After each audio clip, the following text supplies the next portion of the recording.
Halo guys, dalam beberapa tahun terakhir, arah modernisasi kekuatan udara Indonesia menunjukkan dinamika yang sangat signifikan. Transformasi yang dilakukan TNI Angkatan Udara bukan sekedar wacana, melainkan langkah nyata menuju fase baru pertahanan nasional.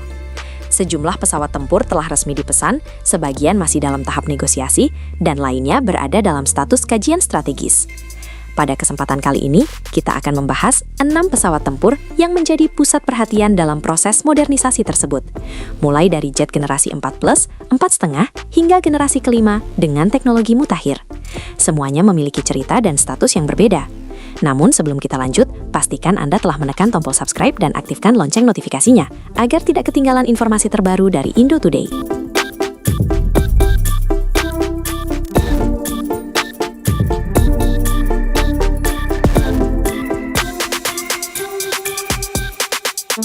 Pesawat tempur pertama yang cukup menyita perhatian pada awal tahun 2026 adalah JF-17 Standar. Jet tempur multi-role ringan, hasil kerjasama Tiongkok dan Pakistan, ini dikenal memiliki fleksibilitas tinggi dengan biaya operasional yang relatif lebih terjangkau dibandingkan pesawat di kelasnya.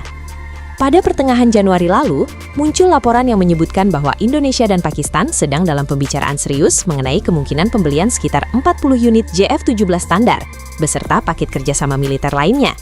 Pembahasan tersebut berlangsung intens saat kunjungan tingkat tinggi kementerian ke Pakistan. Salah satu agenda utama adalah rencana akuisisi jet ini untuk memperkuat armada ringan TNI Angkatan Udara. Pesawat ini menarik perhatian karena efektivitasnya yang sering diklaim dalam berbagai misi regional.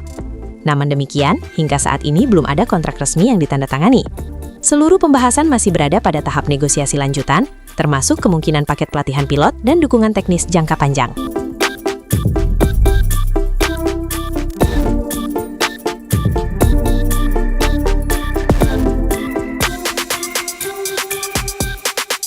Kita beralih ke Rusia dengan Sukhoi Su-35. Pesawat tempur generasi 4+ ini sebenarnya telah lama masuk daftar kandidat utama pengganti alutsista lama TNI AU. Pada Februari 2018, Indonesia sempat menandatangani kontrak pembelian 11 unit Su-35. Namun, hingga awal 2026, kontrak tersebut belum terrealisasi dalam bentuk pengiriman maupun pembayaran aktif. Faktor utama yang mempengaruhi stagnasi ini adalah dinamika geopolitik global dan ancaman sanksi internasional apabila kerjasama ini dilanjutkan. Hingga saat ini, status Su-35 dapat dikatakan bukan batal secara formal, tetapi stagnan secara praktik. Secara hukum, kontrak tersebut dianggap tetap berlaku, namun menunggu situasi yang lebih kondusif bagi diplomasi luar negeri Jakarta.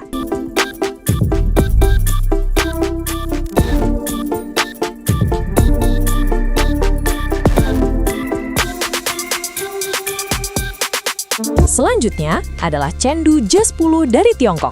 Pemerintah Indonesia melalui Kementerian Pertahanan tengah menganalisis kemungkinan pengadaan jet tempur generasi 4,5 Yu sebagai bagian dari diversifikasi armada udara nasional. Pernyataan mengenai kehadiran pesawat generasi 4,5 yang akan segera terbang di Jakarta sempat memicu spekulasi luas. Beberapa laporan menyebut angka sekitar 42 unit sebagai wacana awal. Namun, hingga detik ini belum ada detail resmi mengenai kontrak maupun jadwal pengiriman. Prosesnya masih dalam tahap kajian menyeluruh, mencakup evaluasi teknis, integrasi sistem, logistik, serta pertimbangan politik luar negeri yang sangat hati-hati.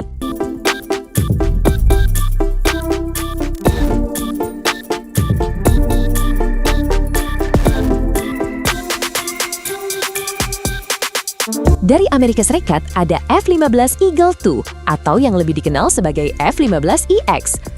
Pada Agustus 2023, Indonesia dan Boeing menandatangani nota kesepahaman atau MOU untuk pembelian 24 unit jet kelas berat ini yang apabila terrealisasi akan dikenal sebagai F-15IDN. MOU tersebut menjadi sinyal komitmen awal yang sangat kuat. Namun, hingga awal 2026, nota kesepahaman tersebut belum meningkat menjadi kontrak final yang mengikat secara hukum. Belum ada jadwal pengiriman resmi karena pemerintah masih melakukan kajian mendalam terkait skema anggaran dan negosiasi harga. Di sisi lain, Boeing menunjukkan optimisme tinggi dengan menawarkan peluang bagi industri pertahanan lokal untuk masuk ke dalam rantai pasok global mereka.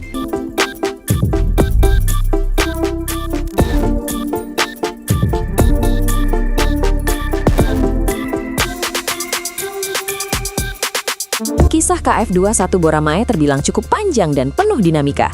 Pesawat berdesain semi-siluman ini dikembangkan bersama oleh Korea Selatan dan Indonesia sejak tahun 2010.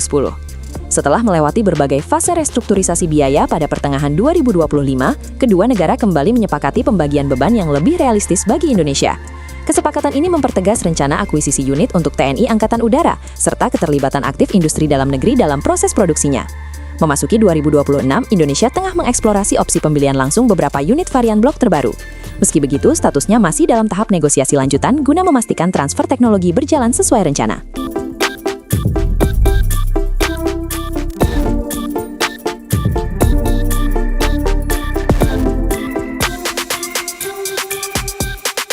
Terakhir, ada Taycan dari Turki, pesawat tempur generasi kelima dengan desain futuristik. Pada Juli 2025, kesepakatan strategis antara industri pertahanan Indonesia dan Turki telah ditandatangani untuk potensi pengadaan 48 unit KAN.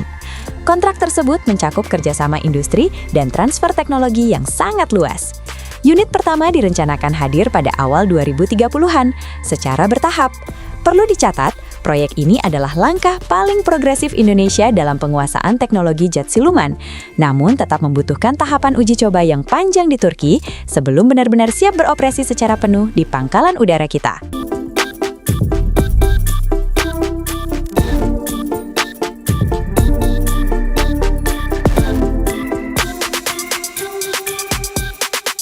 Dari 6 pesawat tempur yang kita bahas, terlihat jelas bahwa modernisasi TNI Angkatan Udara sedang berada dalam fase yang sangat dinamis.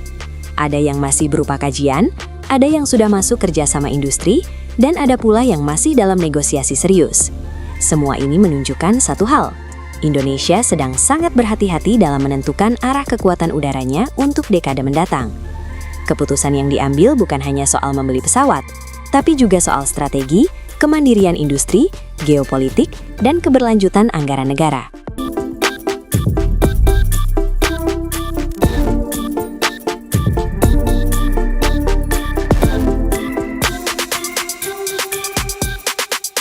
Kita tentu akan terus memantau perkembangan setiap program ini. Menurut Anda, dari ke-6 kandidat tersebut, mana yang paling strategis bagi masa depan langit Nusantara? Silahkan tulis pendapat Anda di kolom komentar. Jangan lupa, terus dukung kami dengan cara subscribe dan share video ini. Sampai jumpa di pembahasan berikutnya.